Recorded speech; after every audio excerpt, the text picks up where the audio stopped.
I want to close with this, and I call it being the one. Being the one. To me, the secret to becoming unstoppable is where you draw your energy from, where you draw your source from. It's the resilience that you need to push through. It's to understand, and I need you to listen to me now. Eyes up, and I love you. If you're going to create a legacy, it should outlive you. I believe that adversity is not for us. I don't think it's meant to take us out. I think it's meant to take out the generation that's hidden inside of us. That's why you see marriages get attacked left and right and center, because I believe that there is an evil force in the world from time to time that tries to interject itself into areas, and it's not after the marriage, it's after the thing that's hidden inside the marriage. It's after the kid that doesn't have a father, doesn't have a mother, that then creates a whole nother sense of insecurity and questions and junk. It's also why I think, especially when it comes to relationships, that you should really work hard to really try to get to know each other and really talk things through. It can't be one-sided. I'm saying that from personal experience. I've told you before, I have been married and divorced. My former wife didn't make some good decisions, and I decided through some of the trauma that it was time to, and it was a hard time in my life. But that being said, you have to be focused from this day forward. I'm telling you right now, on creating a legacy that outlives you in the only way that you can create it. You have to. It'll give your life so much more meaning, so much more meaning, so much more. And you've heard me say this all week long. The greatest purpose in life you'll ever have is serve the person you used to be. In order for you to serve the person you used to be, you have to become something more than you are now. Do you feel it?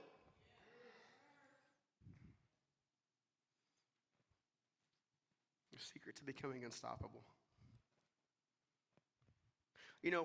It's interesting. I've discovered that life, business, all of it, literally has layers upon layers upon layers. And over the last 3 days, I've tried my best to put you in an environment where you understand that everything is literally, it's layers. So a young man stood up and said, hey, I jumped in my new business before I was ready, before I should have. It cost me some pain. That's okay. Forgive yourself. Move on. Okay? I haven't figured out a way to duplicate myself. That's okay. Let's work on it. I want to build an amazing business, but I'm really unsure about myself and my self-worth. And things. Oh, that's okay. Let's dig into it. And then I had this interesting, it wasn't even an epiphany.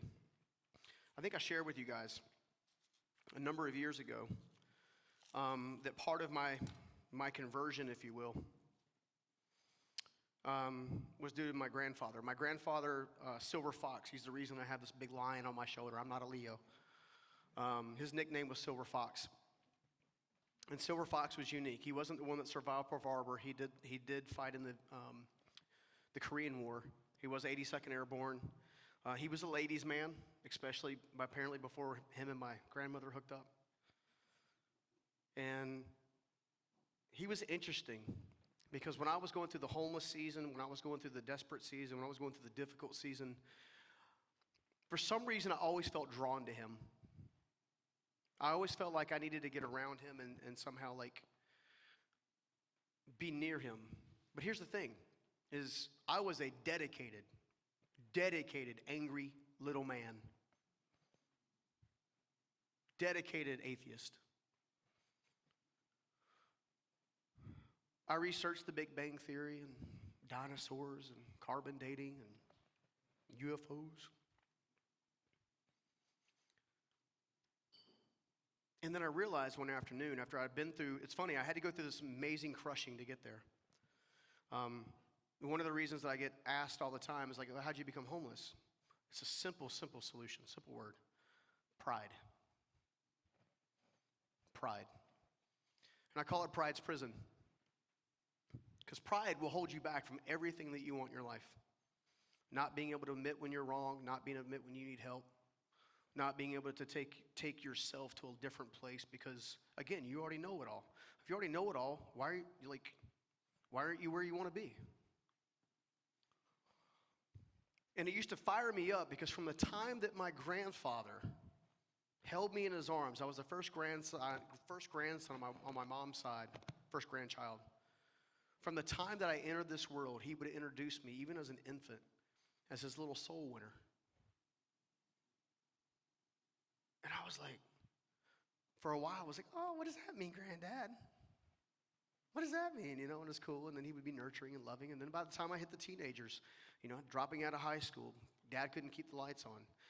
And let me say this before I go any further. I want you to know that my father has turned into an absolutely amazing man with one of the most loving hearts I've ever seen in my life.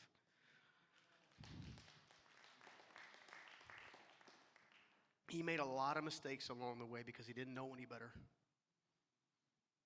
And if you've got parents that hurt you or you struggled with, it's probably because they didn't know any better. They've never been trained. No one teaches parents how to be parents. They don't. We're all winging it. And all we do is relive the same person that raised us. That's all we do. But in this particular sense, my father obviously, he was a hard worker. That was just to boggle my mind. He was so into being a hard worker that I just didn't get it. But through a lot of the hardships that I went through, my heart got harder and harder and harder and harder and harder and harder. Till finally I hated the entire world. It was like I was walking around with a pair of sunglasses on my eyes with lenses that were dark. Permanently. I'd wake up like that. I would go to bed like that. My life was full of hopelessness. I felt overwhelmed. I felt depressed. I felt anxiety. All this garbage. But I ended up homeless because of pride. I ended up prideful because, again, I thought too much of myself when I didn't actually really believe in myself. So you put it up front. It's the insecurity protector. But meanwhile, I'm going through all these challenges, and I didn't even tell my grandfather. I had the barbecue girl I mentioned the last couple days actually took me one afternoon and dropped me off at his place. And he walked in the door, or actually I walked in the door, opened the door, the trailer he was in, and walked in. He goes, "How you doing? How's my little soul winner?" I took the stuff that was in my hands, I threw it on the ground. "I'm not your black soul winner. There is no God." Like completely angry, flipping out. And you would have thought he would have come back as a Leo himself. Mr. Silver Fox would have come back, "Boy," or buck up or whatever. Or as Anton said, throw and get ready to throw down, right? Not at all. You know what he says?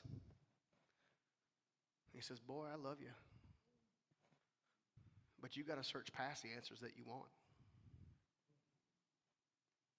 You see, I realized that as I was digging into things, I was getting further and further down the rabbit trail because I wanted that rabbit trail to be real. I didn't want there to be any kind of creator, any kind of divine whatsoever. I didn't want it. I thought that I worked hard, I'm self-imposed, I got it all together, I can figure it out, I'm a tough guy, whatever. We clearly know now that's not the case. But in that moment, he stunned me with that. And then just like true loving heart, he goes, "Don't you realize, boy, if evolution was all there was, all the monkeys would be humans by now?" And I was like, I just can't argue with that, I guess. Anyway, now that I've been on this journey for a long while, I've discovered that life, business, all of it is layers of an onion. And if you're willing to pull back the layers, you'll find some amazing things. You'll find some challenging things. You'll find some great things. You'll find some things that need to change. You'll find yourself. Because believe it or not, yourself is actually not out here at all. It's not in your skin color. It's not in your sexuality. It's not in your job. It's not in your family. The center of you is at the center of the onion. It's the created value within you. That's where it's at, right here. This is where you're at. This is where you're at. And when you can get here, oh my gosh. When you finally know who you are, why you're here, and what you're supposed to do about it, oh gosh, it's amazing. And it's so liberating. It's so freeing. It's like getting ice cream and a box of cherries on the ice cream. That's what it's like. I don't wake up at all right now and not have an idea what I feel like I'm being pushed or being pulled into. I've known for a long time that more than anything else, I'm a teacher. I've discovered that. I love it. It fires me up. This is now the 15 lessons, and I did all but 4 of them in 3 days. And you know what? Right now, I'm not tired. I'm excited. Seriously. But it's because I'm starting to realize that there's a power, there's anointing, there's something that happens special when you're operating in your gift. There's a freedom of flow. There's something that comes with it, that comes deeper from within, that you're not fully expecting.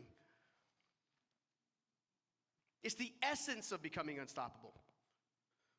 Because when life comes at you hard, and it will, that thing, that center of the onion, that center you, that real you, that higher version of yourself, that one